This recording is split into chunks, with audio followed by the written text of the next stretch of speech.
आप सभी के हृदय में विराजमान परमात्मा को मेरी राम राम।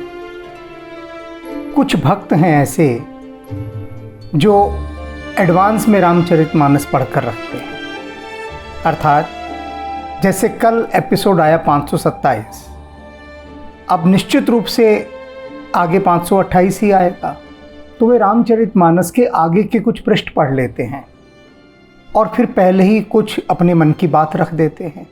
उन्हें पता है कि कल इसी में से ये एपिसोड बनेगा।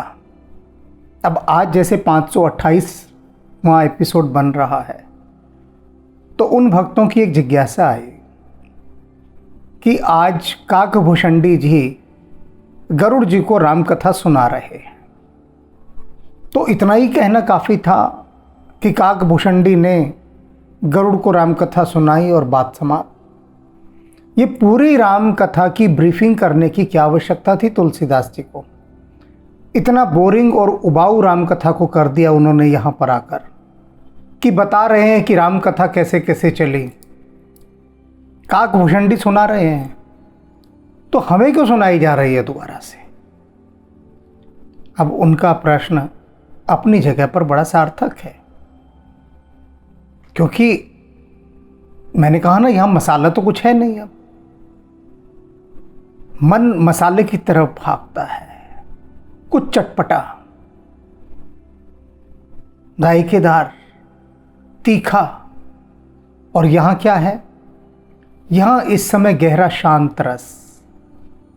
अब शांत रस मन को चाहिए ही नहीं, मन को तो चाहिए उठापटक रस, वह यहाँ है नहीं।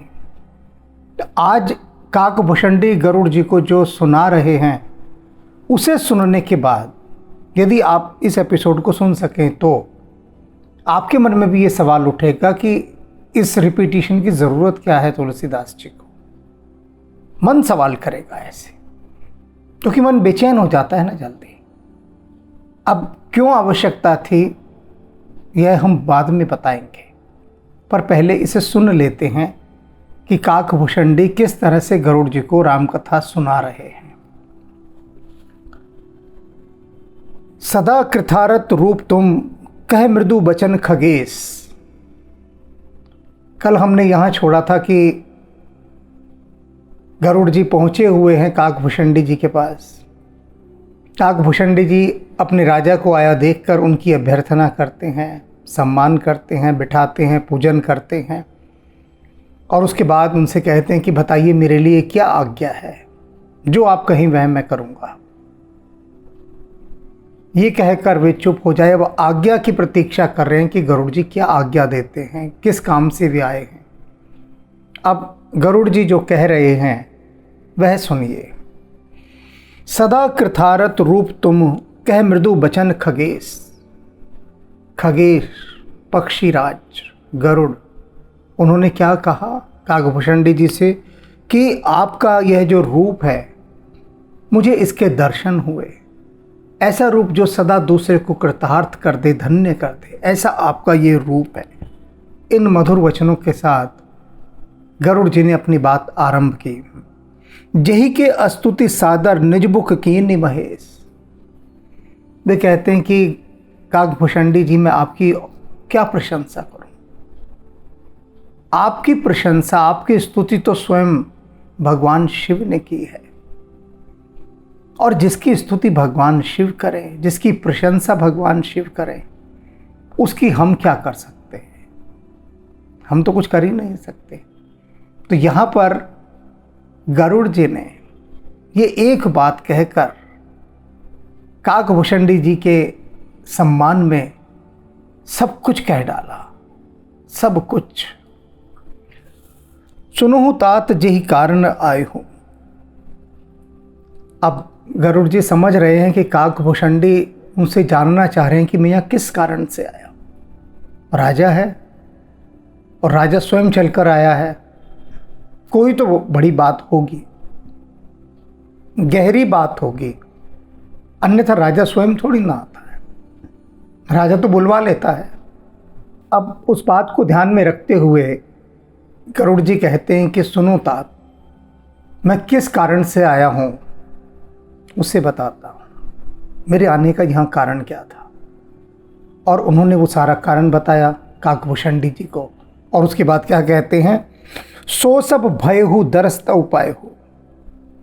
कहते वो सब जिस कारण से मैं यहाँ आया था, आपके इस आश्रम में प्रवेश करते ही वह सब मेरा समाप्त हो गया। वह आने का कारण यानी मेरा जितना संशय था, जितना भ्रम था, उस सब का निवारण हो गया। दरस्त उपाय हो, और आपके दर्शनों का सौभाग्य और मिल गया। कितनी बड़ी बात कि मन के संदेह चले गए और आपके दर्शन का सौभाग्य प्राप्त हुआ। देख परम पावन तव आश्रम। गरुड़ जी कहते हैं कि मैं आपके इस परम पावन आश्रम में आया, इसको देखा, इसमें प्रवेश करते ही, इसको देखते ही गए हूँ मोह संशय नाना भ्रम। मेरे जितने नाना प्रकार के, अनेक प्रकार के मन में संशय थे, भ्रम थे, सब चले गए, अपने आप चले गए। अभी कैसे चले गए? गरुड़ जी के मन के संशयों के लिए काकभूषणी जी ने कोई उपदेश नहीं किया, कोई बातचीत नहीं हुई। बिना बातचीत हुए, बिना कुछ हुए सब कुछ संशय मिट गए। क्यों? इसलिए कि वो जो ऊर्जा उस परिवेश में है, उस आश्रम में है, परम पावन आश्रम। गरुड़ जी ये बात कह रहे हैं कि स्थान की महिमा। अनेक स्थान ऐसे होते हैं जो तपोभूमि होते हैं, और उस स्थान पर जाते ही भीतर का सारा क्लेश, वैमनस्य, दुख, विषाद, भ्रम, संशय सभी का नाश हो जाता है। ये हजारों हजारों वर्षों से ऋषि मुनि गंगा के किनारे बैठे क्या कर रहे हैं? क्यों चले जाते हैं गंगा के किनारे वे?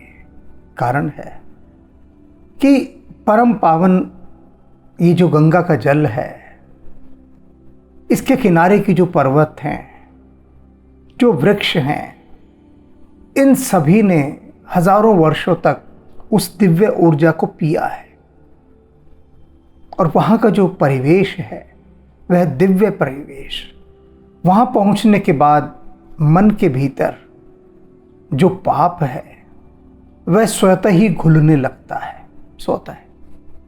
इसीलिए तो कहते हैं कि गंगा सभी पापों का नाश कर देती है। अर्थात क्या?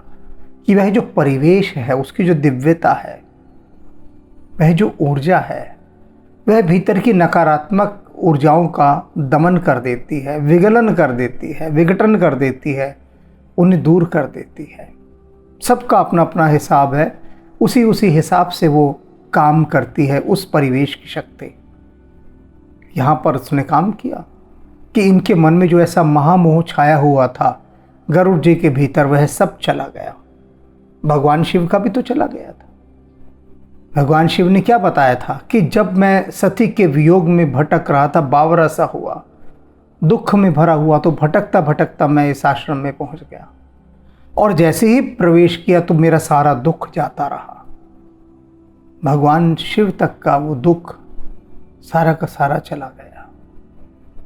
सोच लीजिए कि कैसा आश्रम होगा ये, कैसी उसकी दिव्यता होगी, कैसी उसकी महान ऊर्जा होगी। अब श्री राम कथा अति पावन, सदा सुखद दुख पुंज नसावन। सादर तात सुनाऊं मोही, बार बार बिनवऊ प्रभु तोहि।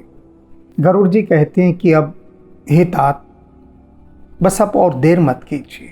अब क्या कीजिए? मुझे प्रभु श्री राम की वह पावन कथा सुनाइए जो सदा सुख देने वाली है और दुखों को दूर करने वाली है। बार बार बिनहूँ प्रभु तोहि। हे प्रभु, मैं बार बार आपकी विनय करता हूँ, विनती करता हूँ। अब काकभूषणी को गरुड़ जी प्रभु कह रहे हैं। कई लोग ये आपत्ति करते हैं कि राम को लोग प्रभु क्यों कहते हैं।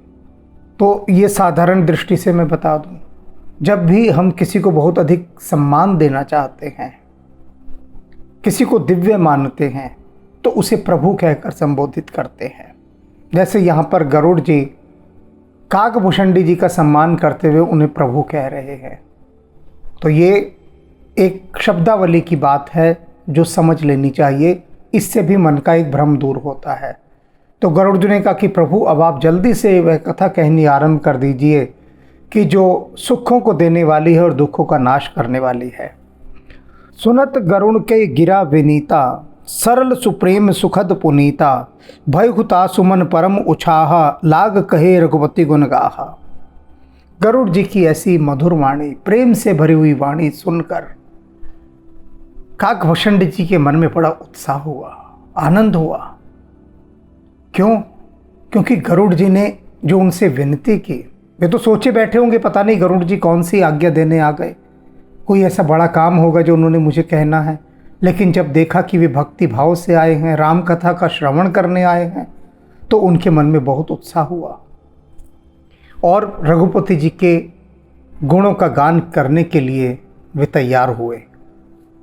प्रथम ही अति अनुराग भवानी, रामचरित सर कहिस बखाने। कहते हैं कि भगवान शिव कह रहे हैं पार्वती से कि देखो, तुमको मैं सारी कहानी सुना रहा हूँ ना, तुमने पूछा था कि गरुड़ ने किस तरह से काकभूषण से ये कहानी सुनी, तो देखो वो पल आ गया है, वह समय आ गया है जब काकभूषण गरुड़ जी को कथा सुना रहे हैं। प्रथम ही अति अनुराग भवानी, सबसे पहले तो उनके मन में बहुत प्रेम भर गया काकभूषण जी के कि राजा हमारा राम कथा सुनने आया है। कितना प्रेम भर गया। रामचरित सर कहिस बखानी, और सबसे पहले उन्होंने शुरुआत कहाँ से की कि जो रामचरितमानस के सरोवर का रूपक है, सबसे पहले तो उन्होंने वह समझाया। रामचरितमानस को समझने से पहले इसके 4 रूपक हैं जो तुलसीदास जी ने बताए हैं। चार घाट हैं इसके। अब 5वां घाट हनुमान जी ने हमसे कहा कि जरा युग बीत गया, एक और घाट है 5वां घाट। वो 5वां घाट तब तक नहीं था जब तक तुलसीदास जी थे। तुलसीदास जी के बहुत बाद वो 5वां घाट बना।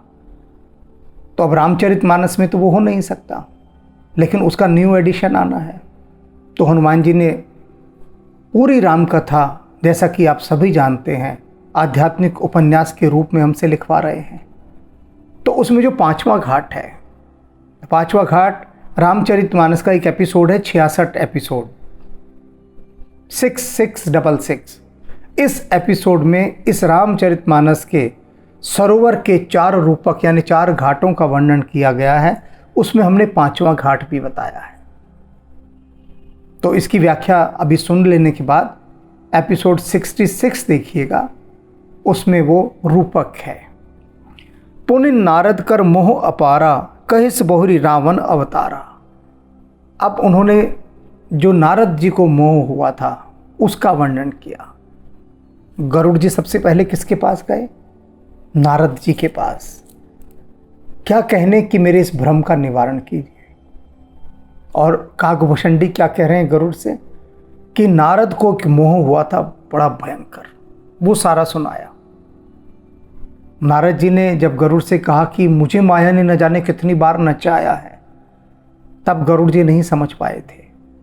अब जब वो उनका नचाया हुआ पूरा डांस का सीन काकभूषण जी ने बता दिया कि किस किस तरह से नारद जी माया के वशीभूत होकर नाचे थे, बड़ा झूम झूम कर नाचे थे। इतना नाचे थे कि उन्होंने खूब जम जम कर गालियाँ दी भगवान को। भगवान विष्णु को इतनी गालियाँ दी नारद जी ने कि कोई भगवान को ना मानने वाला भी देगा। इसे माया का रूप कहते हैं कि जब माया छाती है ना, तो भक्त अपने भगवान को क्रोध में भरकर, घृणा में भरकर गालियाँ देता है। ये माया का रूप है।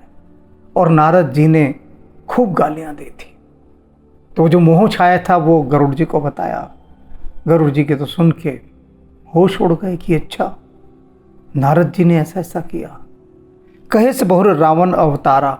फिर उन्होंने काकभूषण जी ने रावण के अवतार का वर्णन किया। अब आप सोच रहे होंगे कि रावण को अवतार बताया। अवतार तो हम राम को कहते हैं कि राम का अवतार है, रावण कैसे अवतार हो गया? तो रावण ऐसे अवतार हो गया कि जो राम को चुनौती देने आया, जो राम से लड़ने आया है, जो सीता माता का हरण कर सकता है, क्या वह कोई साधारण होगा? सोचिए, कोई साधारण होगा क्या? चाहे वो नकारात्मक शक्ति हो, लेकिन अवतार तो उसने भी लिया। एक अवतार दूसरे अवतार के साथ युद्ध करता है। राम से युद्ध करने वाला कोई साधारण होगा क्या? अरे कोई अवतार ही होगा।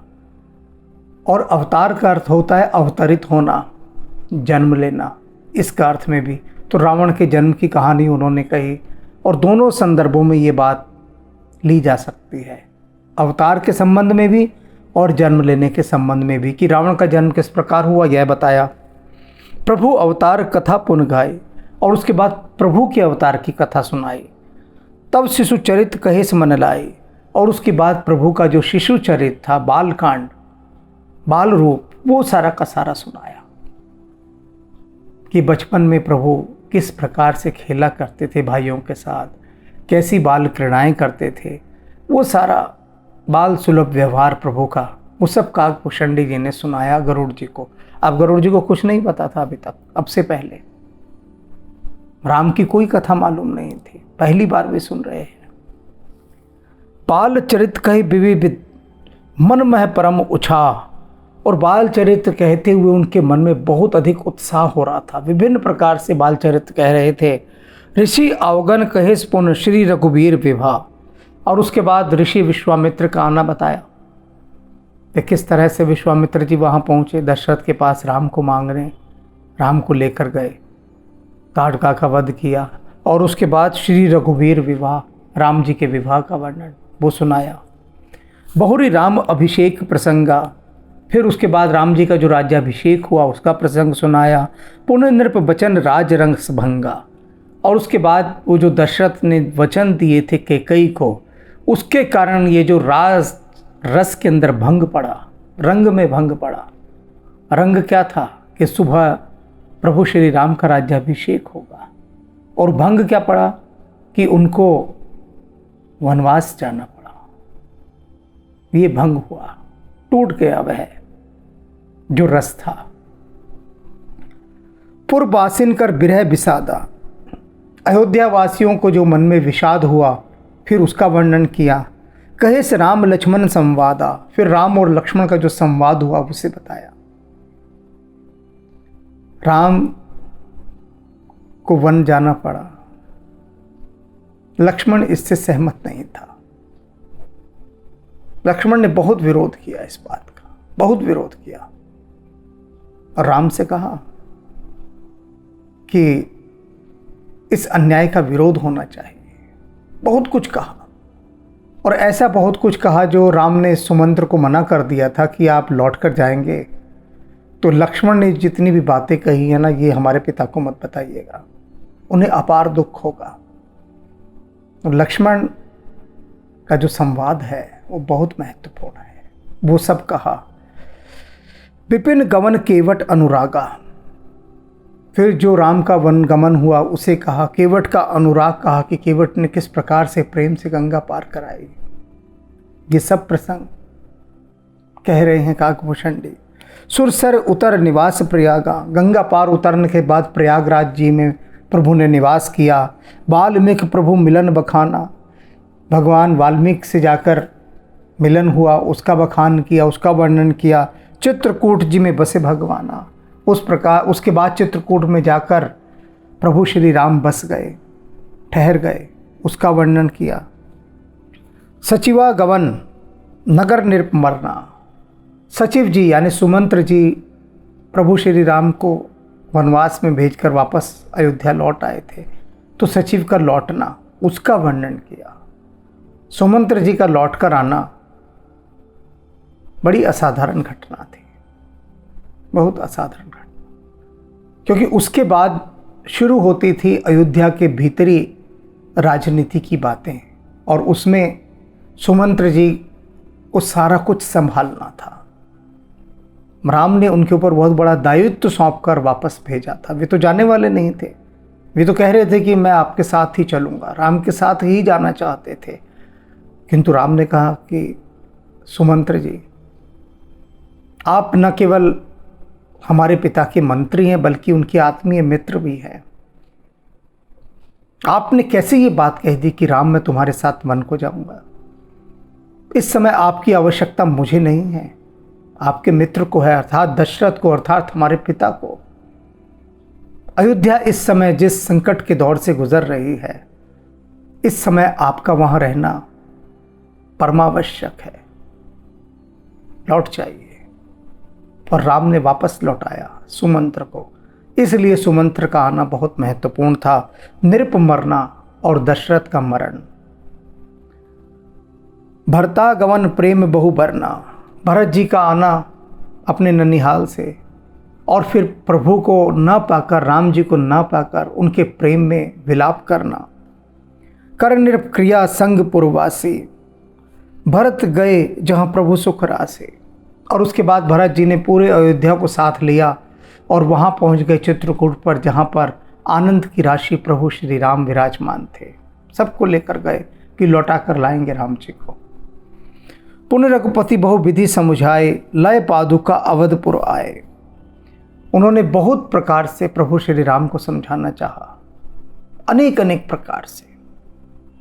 और ये जो समझाना है ना, अनेक प्रकार से, ये ऐसे समझ में नहीं आएगा। इसे समझाने के लिए हनुमान जी ने भरत की साधना, ये विश्व का एकमात्र उपन्यास है, हम आपको बता दें। क्योंकि हनुमान जी ने कहा कि भरत जी पर आज तक कुछ नहीं लिखा गया, कुछ भी नहीं, तो तुम लिखो भरत की साधना। और भरत जी के भीतर जो घट रहा था, उनका पूरा हृदय संसार के सामने प्रकट कर दो। तो हमने कहा आप ही करवाएंगे, हम कहाँ से प्रकट कर सकते हैं। और हनुमान जी ने जो जो दिखाया वह सब हम लिखते रहे, और वह भरत की साधना में है। और वही साधना, भरत की साधना, राम तक पहुँचाने का एक महाद्वार है।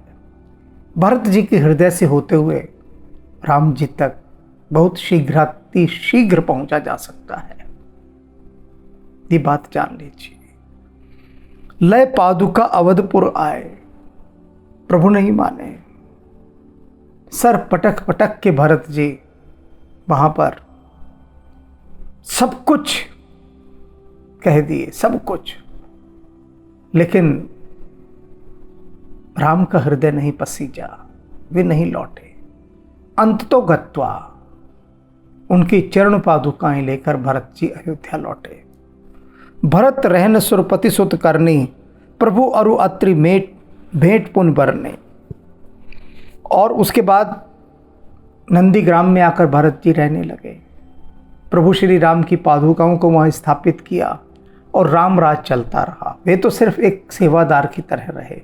जिस प्रकार से राम वनों में रहते थे, उसी प्रकार से भरत जी नंदीग्राम में, अयोध्या में नहीं रहे। अयोध्या से दूर एक गांव था नंदीग्राम, वहाँ पर कुटिया में रहते थे, जैसे वनों में राम रहते हैं। वहीं से शासन चलाते थे। प्रभु और अत्रि भेंट पुन बरने। और इसमें क्या था? सुरपति सुत करने, वो भी कही। सुरपति यानी इंद्र के बेटे की करने। इंद्र का बेटा था जयंत, और जयंत आवारा किस्म का, शक्तिशाली, बिगड़ैल बेटा, राजा देवराज इंद्र का बेटा। और उसने सीता जी पर कुदृष्टि डाली। उसने सोचा कि राम तो वनों में अकेले हैं, राम के बस का क्या होगा। तो उसने सीता का हरण करना चाहा वहाँ पर। और उसके बाद राम ने जो दुर्गति की उसकी, जयंत की जो दंड दिया उसका, उस सारी बातों का वर्णन काकभूषणी जी ने किया। फिर प्रभु अत्रि जी के आश्रम में गए, वहाँ का वर्णन। कही विराध वध जेहि विधि देह तजी सरभंग। और उसके बाद विराध वध का वर्णन। इस विराध राक्षस के विषय में अनेक बार हमने बताया है।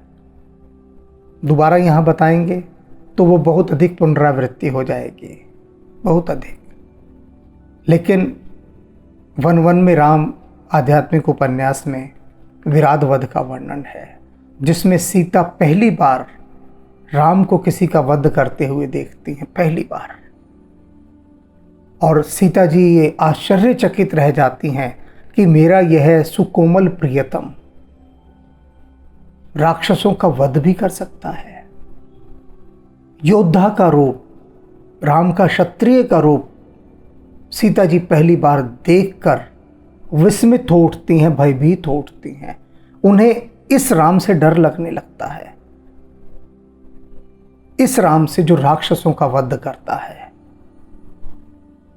राम का वह भयंकर रूप सीता जी देख नहीं पाती और राम के उस रूप से हमेशा डरी रहती हैं। पूरे वनवास काल में सीता जी राम के उस रूप से बहुत डरी रही। उन्हें राम से डर लगता था कि राम शस्त्रधारी और क्षण नहीं लगाते राक्षसों को मार डालने में, क्षण नहीं लगाते। तो अनेक बार वे प्रश्न करती हैं राम की इस हिंसा को लेकर। राम जो उत्तर देते हैं वे उत्तर सुनने योग्य हैं। वे उत्तर ज्ञान का विकास करते हैं, बुद्धि के द्वार झरों के सब खोल डालते हैं। तो विराट का वध किया और शरभंग ऋषि ने जिस प्रकार से अपनी देह त्यागी थी उसका वर्णन किया। साधारण घटना नहीं थी। शरभंग मुनि ने आत्महत्या की थी, करनी पड़ी, और ये कहा अंतिम समय में कि राम तुमने आते आते बहुत देर कर दी। ये सारी कथा गरुड़ जी को सुना रहे हैं। वर्ण सुतीक्षण प्रीतिपुन प्रभु अगस्त सत्संग। सुतीक्ष्ण मुनि ने राम का जो स्वागत किया वनों में, अगस्त्य मुनि से जो भेंट हुई, उन सब का वर्णन काकभूषणी जी ने किया। कह दंडक वन पावन ताई, और उसके बाद किस प्रकार से दंडक वन को प्रभु श्री राम ने पावन किया। दंडक वन था दंड देने वाला वन, क्षमा नहीं करता। ऐसा जंगल जो राक्षसों से भरा हुआ था, उसका नाम ही दंडक वन रख दिया गया था कि जो कोई इसमें घुसेगा उसको दंड दिया जाएगा। तो लोग उसमें प्रवेश ही नहीं करते थे। दंडक वन में कौन जाएगा जिस वन में राक्षस ही राक्षस रहते हों। तो उस दंडक वन को पवित्र किया, यानी राक्षसों को वहां मार डाला। गिद्ध मैत्री पुनते ही गाय, और उसके बाद गिद्ध से मैत्री, जटायु के साथ मैत्री हुई, उस मैत्री का वर्णन किया। पुनः प्रभु पंचवटी कृतवासा, और पंचवटी में जो प्रभु ने वास किया उसका वर्णन करते हैं। भंजी सकल मुनि की त्रासा, और वो जो मुनि समाज था जो भयभीत रहता था राक्षसों से, जिन मुनियों को खा खा कर राक्षसों ने हड्डियों के ढेर लगा दिए थे, उन मुनियों को किस प्रकार से राम ने भयमुक्त किया। सारे ऋषि मुनि राम की उपस्थिति में निर्भय हो गए थे। उस सब का वर्णन काकभूषणी जी ने किया। पुनि लक्ष्मण उपदेश अनुपा, सूप नखाजी में केने कुरूपा, और फिर लक्ष्मण जी के अनुपम उपदेश का वर्णन किया। जो लक्ष्मण जी वहाँ पर बातचीत कर रहे हैं, और शूर्पनखा जी में किन्हीं कुरूपा, और उस शूर्पनखा को जिस तरह से कुरूप किया गया, उसके कान काटे गए, नाक काटी गई, क्या कारण था, क्यों काटी गई, उस सब का पूरा वर्णन यहाँ पर उन्होंने किया। खर दूषण बद बहुर बखाना, जिम सब मरम दसाना न जाना, और उसके बाद खर और दूषण का जो उन्होंने वध किया राम ने, उसका बखान किया। खर दूषण त्रिशिरा, ये तीनों भाई 14,000 सशस्त्र राक्षसों को लेकर राम और लक्ष्मण को मारने आए थे। पूरी सेना लेकर, सोचिए 14,000 सैनिक और बड़े बड़े सेनापति, और किसको मारने आए हैं? राम और लक्ष्मण, 2 जनों को। तो उन सारे 14,000 राक्षसों को खरदूषण त्रिशिरा समेत राम ने अकेले सबको मार डाला, अकेले राम ने। अब वो कैसे मार डाला, इसका आंखों देखा हाल बिन राम सब सून में हनुमान जी ने लिखवाया है। ये हम साथ साथ बात इसलिए बता रहे हैं कि तुलसीदास जी ने जो जो बातें बताई, उन बातों को किस प्रकार से वहाँ पर देखा गया, कैसी वो घटनाएं घटी, उनका सारा आंखों देखा हाल बताने के लिए, दिखाने के लिए, उस युग में पहुंचाने के लिए हनुमान जी ने इन सब पुस्तकों में हमसे वो बातें लिखवाई, दिखाया सब कुछ। ये सारी बातें आंखों देखी हैं, मैं कहता आँखें देखी। तो जो खर दूषण और त्रिशिरा का वध है, ये अनेक भक्तों का, ये मेरे पास उनका संदेश आया कि राम को खर दूषण और त्रिशिरा से लड़ते हुए दृश्य को देखने के बाद अनेक भक्तों को बुखार चढ़ गया। ऐसी ऊर्जा भीतर उठी, ऐसा ताप भीतर उठा कि उनको बुखार चढ़ गया। और ये बात सच है, क्योंकि उस क्षण के अंदर जो ऊर्जा का विस्फोट होता है, उसकी ऊष्मा जिसके हृदय चक्र पर या जिसके अन्य किसी भी चक्र को छू जाएगी तो उसका जो ताप उठेगा वो ताप बुखार बन जाता है। बुखार को ताप भी कहते हैं, यानी भीतर इतनी ऊर्जा, इसको आध्यात्मिक ताप कहते हैं। ये वो वाला बुखार नहीं होता जिसमें आदमी का शरीर निर्बल हो जाता है। आध्यात्मिक ताप में आदमी का शरीर और अधिक ऊर्जावान होता है, और अधिक ऊर्जावान। ये आध्यात्मिक ताप क्या है कि भीतर इतने अधिक ऊर्जा के विस्फोट होते हैं आध्यात्मिक कोई भी प्रसंग के छू जाने पर, कि उसकी उस गर्मी को शरीर बर्दाश्त नहीं कर पाता और वो तपने लगता है। इसे आध्यात्मिक ताप कहते हैं। और ये ताप शक्ति देता है शरीर को, इसकी यह विशेषता है। जो साधारण बीमारियों का ताप यानी बुखार होता है, उस बुखार से तो शरीर क्षीण होता है, लेकिन इस आध्यात्मिक बुखार से शरीर सुदृढ़ होता है। खर दूषण बद बहुरी बखाना, जिमिसम मरम दशानन जाना। और वह भी सारा मर्म बताया कि दशानन ने इस समाचार को कैसे जाना, कैसे सुना। रावण इस समाचार पर भरोसा कर ही नहीं पाया। जब रावण को उसके गुप्तचर बताते हैं कि खर दूषण और त्रिशिरा और हमारी सारी छावनियां नष्ट कर दी गई, 14,000 हमारे राक्षस सैनिक मारे गए, तो रावण भौचक रह जाता है। भौचक का मुंह खुला का खुला, उसे भरोसा नहीं आता। वो कहता है ऐसा कैसे हो सकता है। पूछता है क्या देवताओं की भी सेना साथ थी, कौन कौन राजाओं ने राम का साथ दिया। तो उनका गुप्तचर कहता है अकम कि हे लंकेश, कोई नहीं था, अकेले राम थे और कोई नहीं था। अकेले राम ने इन सबको मार डाला। और रावण उस मर्म को समझने का प्रयास करता है, लेकिन समझ नहीं पाता। वह कहता है कि मैंने आज तक के इतिहास में, मतलब जिस समय रावण रहा होगा, इतिहास तो तब भी था, धार्मिक ग्रंथ तब भी थे, तो रावण कहता है मैंने किसी पुस्तक में आज तक किसी ऐसे धनुर्धर के बारे में ना पढ़ा ना सुना। मैं ऐसी विद्या को मैं ही जानता हूँ जिसका वर्णन तुमने किया कि राम के पास ऐसे धनुर्विद्या है कि जिसके चलते उसने 14,000 सैनिकों को देखते ही देखते मार डाला। मुझे भरोसा नहीं आता कि ऐसा धनुर्धर भी कोई हो सकता है। तो काकभूषणी जी ने यह मर्म, इस समाचार का मर्म रावण ने किस प्रकार जाना, उसको भी विस्तार से बताया। आगे की राम कथा और किस प्रकार से बढ़ेगी, काकभूषणी जी गरुड़ जी को ये सारी सुनाते हुए चलेंगे। ये सब संक्षेप में इस समय यहाँ तुलसीदास जी बता रहे हैं, लेकिन काकभूषणी जी ने तो सुनाने में न जाने कितना समय लगाया होगा, और गरुड़ जी ने धैर्यपूर्वक सुनी होगी। हम रामचरितमानस तो बहुत जल्दी सुन लेते हैं, लेकिन उन्होंने जो सुनाई होगी, युग लग गए होंगे, युग। अभी आप देख लीजिए ना, हम रामचरितमानस की व्याख्या कर रहे हैं और हनुमान जी ने अभी तक 527 एपिसोड करवा दिए। सोच सकते हैं 527। अगर रोज़ भी आप एक सुनने बैठें तो भी एक साल में नहीं सुन पाएंगे। साल में 365 दिन होते हैं, तो लगा लीजिए राम कथा कितनी चल रही है, कितनी चल रही है। 527 दिन तो ये चले गए और अभी तो और एपिसोड बचे हैं।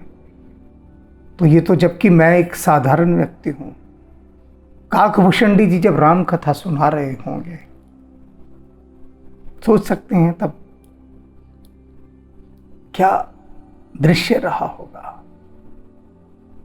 और गरुड़ जी धैर्यपूर्वक सुन रहे हैं, आनंदित होकर सुन रहे हैं, आह्लादित होकर सुन रहे हैं, राम की भक्ति के रस में डूबकर सुन रहे हैं। इसे सुनना कहते हैं कि जब सुन रहे हो तो प्रभु श्री राम के चरणों में प्रीति हो, मन लगा हुआ हो उसे सुनने में, मन को नहीं भटकने देना इधर उधर कि मन भटक कर निकल जाए कहीं भी पतली गली से और आप टापते रह जाएं, पता लगा शरीर ही बैठा रहा, मन तो निकल लिया, तो सब बेकार, सब बेकार, सब बेकार, बेकार नहीं जाने।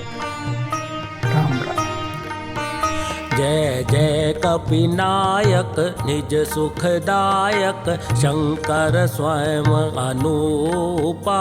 जय भक्ति विकासक दुर्गुण नाशक, सच्चिदानंद स्वरूपा।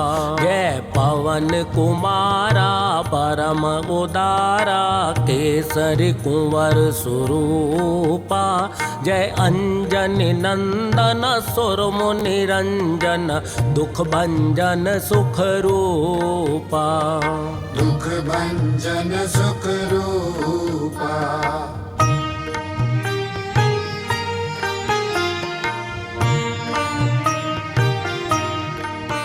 जय जय अविनाशी सब गुण राशि, धाम अखंडानंदा।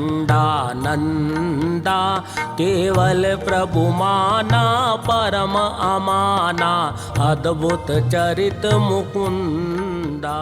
अतएव चराचर सकल सुरा।